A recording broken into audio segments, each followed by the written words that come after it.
Assalamualaikum warahmatullahi wabarakatuh. Terima kasih telah menonton video ini. Pada video kali ini, saya akan menjelaskan tentang Android, yang dimana penjelasannya itu ada sejarah versi Android sama mengapa kita menggunakan Android atau mengapa kita memakai HP dengan sistem operasi Android.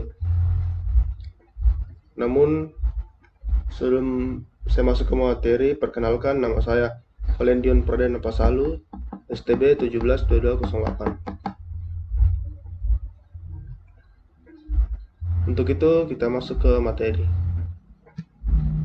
Yang pertama, kita akan mempelajari sejarah Android.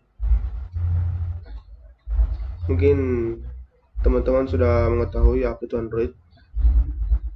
Secara sederhana, Android itu adalah sistem operasi untuk smartphone maupun tablet.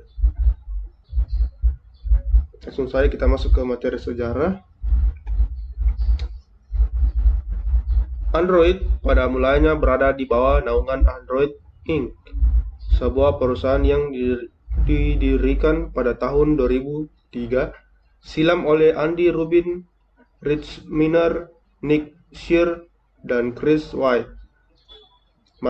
Markas besarnya berlokasi di Palo Alto, California. Lucunya, Android pada awalnya tidak dibuat untuk ponsel, melainkan untuk kamera digital.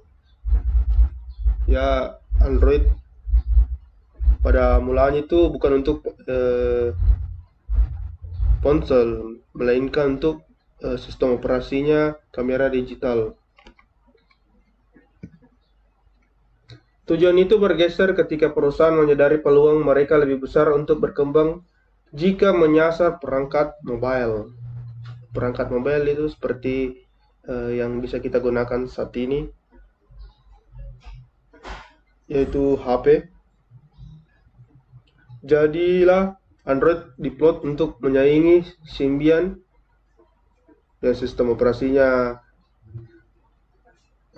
Nokia dan Windows Mobile yang kala itu menjadi pemain utama. Windows Mobile itu yang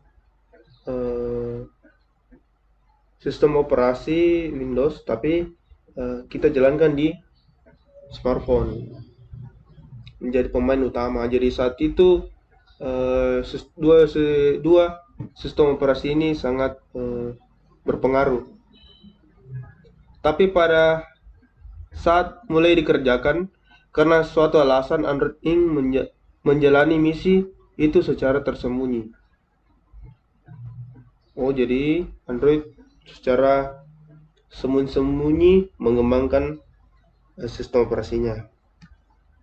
Lalu di tahun 2005, tepatnya pada tanggal 17 bulan Agustus, yang dimana video ini dibuat setelah kemerdekaan, yaitu 18.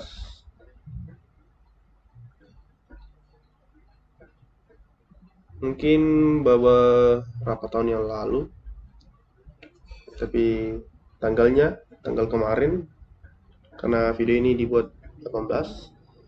Lanjut, Google meminang Android Inc., yang artinya Google juga memboyong para pendiri Android ke dalam naungan mereka. Jadi Google mengakuisisi atau membeli Android untuk masuk ke naungan Google. Jadi Android itu bagian dari Google untuk saat ini. Tapi sampai di penghujung tahun 2006, Google belum melahirkan apa-apa. Android menghilang dan barulah pada 22 Oktober 2008, jadi setelah 2 tahun lamanya, ponsel seluler komersil pertama berbasis Android diluncurkan dengan nama HTC Dream atau HTC Dream. Kemudian 2 tahun berselang lagi, Google melepaskan ponsel pintar seri Nexus One yang Proses pembuatannya dibantu oleh HTC.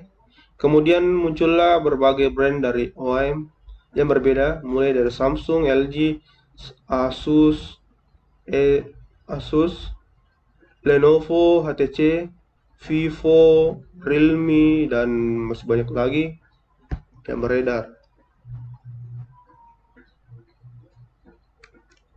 Kemudian yang kedua, kita masuk alasan menggunakan Android.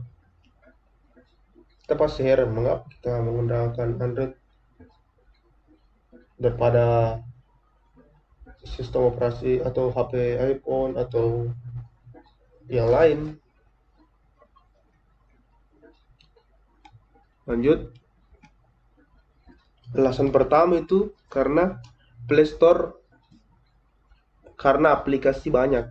Jadi di Android memiliki suatu tempat mendownload aplikasi yang namanya Play Store.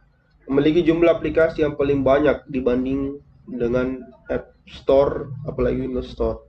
App Store ini punyanya iPhone, dan Windows Store aplikasi yang punyanya sistem operasi Windows Mobile. Karena banyaknya aplikasi tersebut, ada juga aplikasi yang tidak jelas.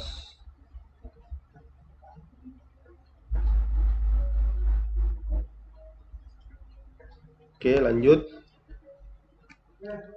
Selanjutnya, banyak fitur yang digunakan di Indonesia. Banyak fitur dan layanan Google Android yang bisa digunakan di Indonesia tanpa harus mengubah wilayah. Fitur Oke Google sudah bisa diakses menggunakan bahasa Indonesia, dibanding dengan Cortana dan Siri harus mengubah wilayah dan tidak bisa menggunakan bahasa Indonesia. Jadi di Android itu memiliki asisten atau Google Voice dan ketika kita mengucapkan Oke Google, maka Google langsung mengenali suara kita dan dapat memerintah sesuai dengan apa yang kita katakan. Namun sama halnya dengan Windows Mobile mempunyai yaitu Cortana, dan Siri yaitu iPhone harus dulu mengubah wilayah dan tidak bisa menggunakan bahasa Indonesia. Jadi kelebihannya Oke Google bisa menggunakan bahasa Indonesia tanpa harus mengubah wilayah. Selanjutnya, banyak konten tersedia untuk bahasa Indonesia. Alasan ini berkaitan dengan alasan sebelumnya ya. Di Play Store kita bisa menemukan konten-konten hiburan seperti film, buku yang bisa diakses dengan region Indonesia atau wilayah Indonesia. Bahkan koleksi buku berbahasa Indonesia sudah cukup banyak di sana. Jadi selain aplikasi di Play Store juga itu ada buku-buku, film, dan lain-lain yang dasarnya itu berbahasa Indonesia.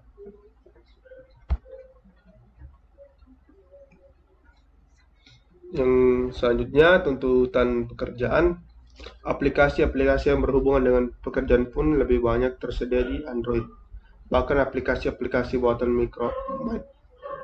Microsoft seperti Office, Skype, Outlook, OneNote, dan OneDrive berjalan lebih baik dibanding di Windows 10 Mobile. Jadi di Android itu bisa juga jalan aplikasi Office yang biasa kita gunakan untuk mengetik di laptop, bisa jalan di HP. Dan juga secara pribadi saya senang memakai Android karena ada cam scanner yang membantu kita dalam men-scan sebuah lembaran kerja kita. Tidak perlu lagi pergi ke tempat scan. Kita bisa men-scan sendiri pakai HP kita.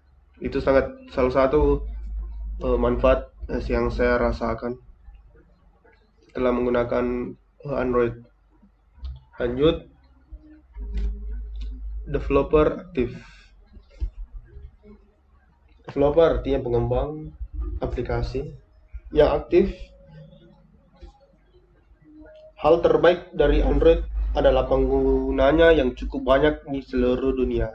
Jadi Android itu merupakan sistem operasi untuk mobile yang paling banyak digunakan di seluruh dunia. Dengan pengguna sebanyak itu, developer aplikasi tidak akan mungkin untuk membiarkan aplikasinya terbengkalai. Jadi banyaknya pengguna, jadi developer atau pengembang aplikasi itu eh, semangat karena agar aplikasi yang digunakan oleh pengguna atau user eh, terbebas dari bug-bug. Selama beberapa minggu menggunakan Android, hampir setiap hari selalu ada update dari masing-masing aplikasi berbeda. Jadi mungkin setiap hari, setiap minggu, aplikasi itu selalu dikembangkan atau diupdate dari tampilan maupun bugs-bugsnya. Dan jika ada fitur baru yang tersedia, Android biasanya mendapat kesempatan pertama untuk mencicipinya. Jadi kalau ada updatean, Android langsung bisa mencicipinya pertama atau menggunakannya pertama. Banyak pilihan merek. Tidak diragukan lagi, manufaktur ponsel lebih suka membuat ponsel Android dibanding dengan Windows 10 Mobile. Banyak pilihan merek dan jenis, mulai dari harga murah hingga mahal adalah keuntungan. Kita bisa memilih ponsel sesuai dengan budget dan kebutuhan. Ya, karena sistem operasi Android itu merupakan open source, jadi brand-brand HP itu senang atau suka mengubah sistem operasinya sesuai dengan yang dibutuhkan. Jadi sebenarnya itu HP-HP yang ada seperti kata Bapak minggu lalu, yang mana brand-brand itu menggunakan sistem operasi Android karena brand tersebut dapat mengcustom atau mengoprek sistem operasi tersebut sesuai dengan kebutuhan. Ya, lanjut. Kita masuk ke versi Android, yang dimana versi Android itu diberi nama sesuai dengan nama-nama makanan yang berurutan. Ada es krim, jelly bean, lollipop, marshmallow, dan sebagainya. Kita langsung saja masuk ke materi. Yang pertama itu Android versi Alpha dan Beta. Versi percobaan sudah mulai dikembangkan pada November 2007. Kode yang digunakan saat itu memakai nama robot dalam kisah fiksi ilmiah, yaitu Android Astro Boy sebagai versi Alpha dan Android Bender sebagai versi Beta. Jadi awalnya itu nama Android itu bukan nama makanan, cuma nama yang awalnya itu Astro Boy dan Bender. Dan masuk ke versi selanjutnya mulai diberi nama makanan, yaitu versi cupcake atau biasa kita makan itu dengan versinya 1.5 atau 1.5. Android Cupcake dikenal sebagai generasi pertama secara default. Ia sudah dilengkapi kemampuan menangkap kamera dan video serta mengunggahnya di internet. Jadi versi pertama Android itu dapat menangkap gambar dan video serta menguploadnya ke internet. Yang paling menonjol saat itu adalah adanya transisi layar animasi dan pilihan untuk rotasi layar secara otomatis. Ya, yang paling menonjolnya itu transisi layar animasi dan rotasi yang landscape maupun yang vertikal atau horizontal, landscape yang tidur ki dia. Lanjut, versi donat atau 1.6 yang donat, tadi cupcake sekarang donat. Tidak lama setelah peluncuran cupcake, Google kembali merilis Android Donut atau Download pada September 2009. Peluncuran versi yang terlalu cepat membuat pengembangan OS ini tidak begitu banyak. Hanya peningkatan di beberapa fitur seperti kamera, pencarian, dan dukungan untuk resolusi layar WVGA. Yang baru adalah digunakannya pencarian via suara dan dukungan multilingual atau dapat support banyak bahasa. Yang selanjutnya versi Eclair 2.0 atau 2.0 yang diberi nama Android Eclair, menggunakan nama semacam kue sus asal Prancis. Android Eclair diluncurkan pada Oktober 2009, hanya berselang 1 bulan dari versi sebelumnya yang dirilis terlalu cepat. Jadi versi sebelumnya itu diluncurkan secara cepat, namun Android Eclair lagi diluncurkan setelah 1 bulan kemudian. Bisa dibilang bahwa Eclair merupakan penyempurnaan dari versi Cupcake. Jadi sebelumnya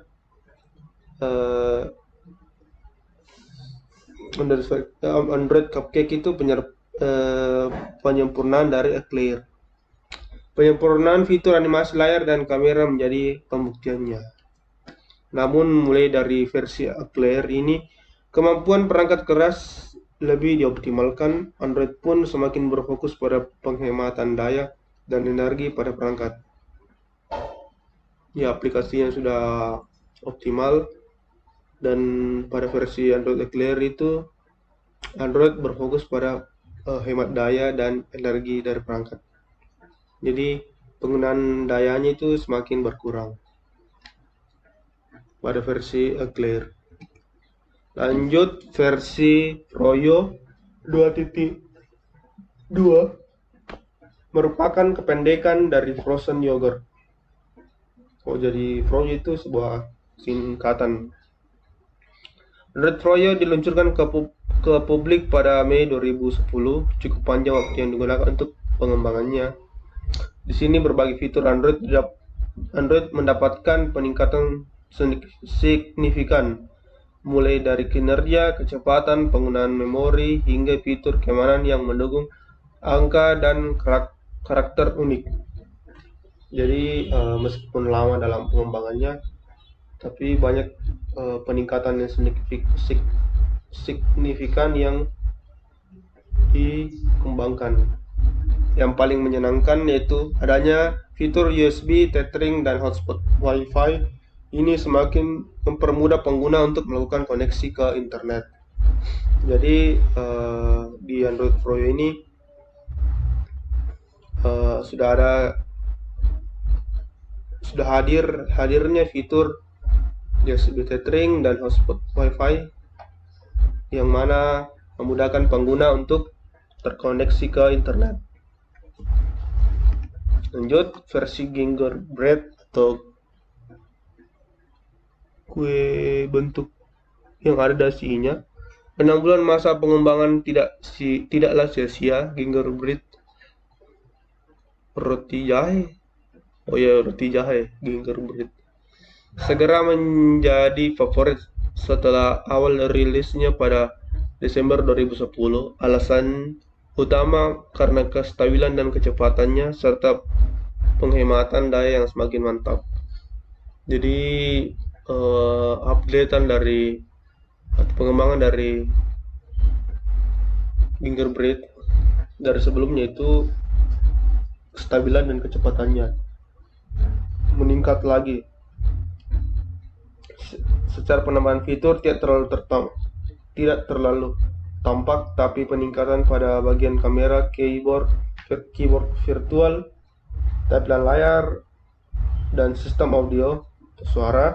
Yang paling diingat adalah saat itu Android Fingerprint telah mendukung kamera depan untuk selfie. Jadi pada versi Android 2.3 ini menjadi awal mula foto selfie yang ada di Android. Lanjut, Android versi Honeycomb 3.0. Android Honeycomb merupakan generasi pertama Android yang dioptimalkan secara khusus untuk perangkat tablet. Jadi versi Honeycomb ini untuk dikembangkan khusus untuk perangkat tablet dan segera disambut dengan gembira sejak diluncurkan pada Februari 2011. Optimalisasi ini membuat Android menambahkan fitur kompatibilitas dan keyboard eksternal dan joystick. Begitupun juga dengan dukungan terhadap penggunaan multi-core prosesor. Ini membuat peningkatan kinerja dan akselerasi terhadap hardware semakin optimal. Jadi pada Honeycomb ini peningkatannya berkhusus pada tablet dan juga fitur keyboard, peningkatan kompatibilitas dengan keyboard eksternal dan joystick yang menjadi semakin cepat atau meningkat. Begitupun juga dengan dukungan terhadap penggunaan multi-core prosesor. Jadi pada versi ini semuanya ditingkatkan lebih cepat lagi dari versi sebelumnya. Lanjut, yang selanjutnya Android versi Ice Cream Sandwich 4.0. Ya, bentuk Androidnya mirip es krim. Membutuhkan lebih dari 8 bulan sejak peluncuran Honeycomb. Ice Cream Sandwich segera membuat penggunanya jatuh cinta. Jadi setelah Honeycomb rilis 8 bulan kemudian, versi Ice Cream rilis lagi. Peningkatan utamanya adalah pada tampilan yang menjadi sangat smooth atau lebih responsif dan sentuhan yang responsif. Jadi kalau kita mengganti layar atau menggeser-geser layar, semakin respon. Pengguna Android saat itu bahkan sudah sangat senang hanya dengan menggeser-geser layar saja. Seperti saya katakan tadi, kamera, editor gambar dan warna layar menjadi hal yang paling terlihat berubah menjadi lebih halus.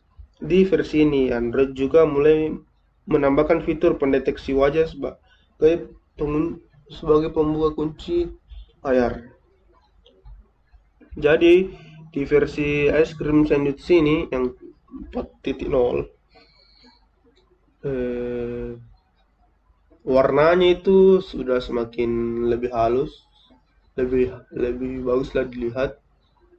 Kemudian pada versi ini menjadi awal mulanya ada fitur membuka kunci pakai wajah, pembuka kunci layar yang mendeteksi wajah. Selanjutnya lanjut, yaitu versi Jelly Bean 4.0.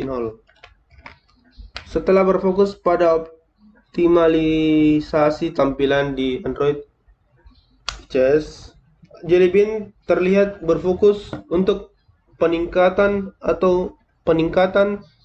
kinerja perangkat. Android yang rilis pada Juni 2012 ini tidak terlalu banyak perubahan pada tampilan, akan tetapi efek peningkatan kinerja sistem, keamanan, dan koneksi Bluetooth semakin terasa. Ya, peningkatan secara tampilan pada Android ini tidak terlalu terasa, tapi peningkatan pada kinerja sistem, keamanan, dan koneksi Bluetooth ya semakin dipercepat. Yang paling menjadi pembicaraan adalah Android kini sudah mengenali emoji secara built-in sehingga aplikasi pengirim pesan makin semarak. Jadi sebelumnya Android belum mengenal emoji atau emoticon, dan fitur ini hadir untuk mengenalkan emoji pada perangkat kita sehingga aplikasi pengirim pesan semakin banyak. Pengirim pesan itu seperti WA, Line, WeChat, dan banyak lainnya lagi semakin banyak di beredar. Lanjut, seperti Honeycomb, perangkat KitKat. Sebelumnya kita masuk ke perangkat KitKat 4.4 seperti versi KitKat. Seperti Honeycomb, Android KitKat diluncurkan untuk mengakomodasi tablet dan smartphone menjadi layar lebih besar. Karena itu, peningkatan terjadi di berbagai macam lini, mulai dari segi keamanan hingga kemampuan aplikasi seperti autofocus kamera. Android juga telah melengkapi dirinya dengan kemampuan untuk merekam layar secara built-in. Dapat merekam layar secara otomatis. Untuk waktu pengembang yang mencapai lebih dari 1 tahun, rilis Oktober 2013. Jadi pengembangan ini pada versi ini sangat lama. Pada versi KitKat lebih dari 1 tahun. Android KitKat kurang begitu memuaskan penggunanya. Jadi karena lama pengguna menjadi kurang puas. Tapi ada peningkatan di balik itu.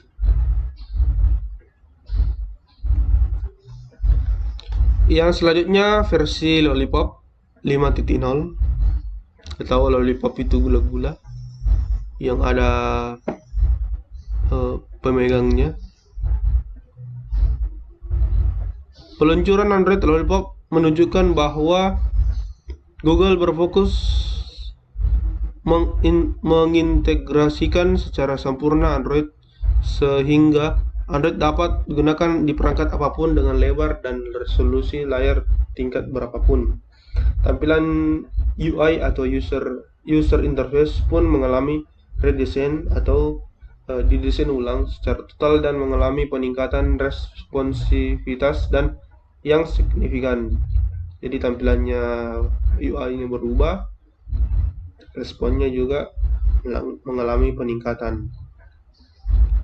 Dirilis Juni 2014, Lollipop menandai generasi baru Android yang akan terus ditingkatkan.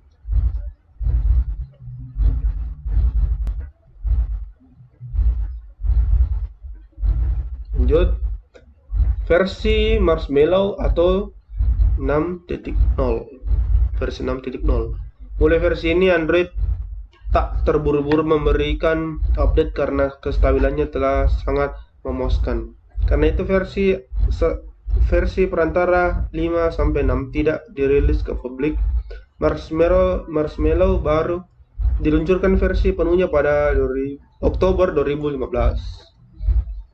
Ada banyak sekali peningkatan pada versi ini, mulai dari keamanan, kinerja, hingga kemampuan konektivitasnya. Semua ditujukan untuk meningkatkan pengalaman pengguna user experience atau UX secara menyeluruh. Jadi Google tidak terburu-buru untuk mengupdate pada versi Marshmallow ini karena sudah stabil. Jadi peningkatannya itu mulai dari keamanan, kinerjanya hingga kemampuan konektivitasnya.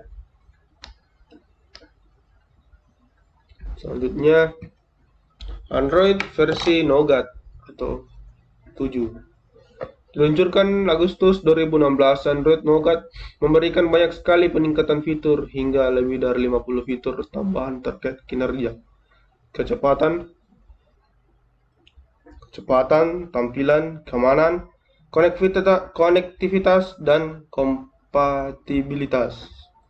Sulit untuk menyebutkan satu persatu fitur tersebut, namun jelas Android Nougat memberikan pengalaman pengguna yang lebih baik dari sebelumnya.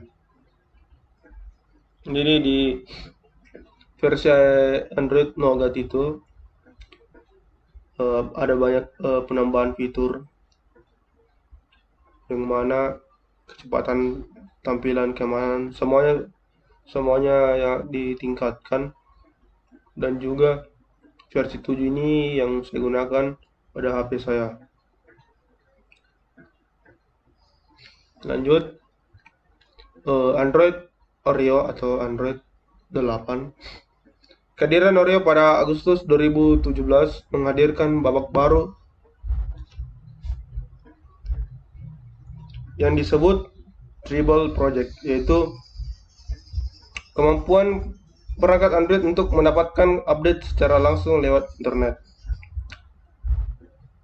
Selain fitur, peningkatan utama terjadi pada penghematan sumber daya dan energi, sehingga bahkan RAM yang digunakan optimal pada perangkat dengan RAM di bawah 1 GB.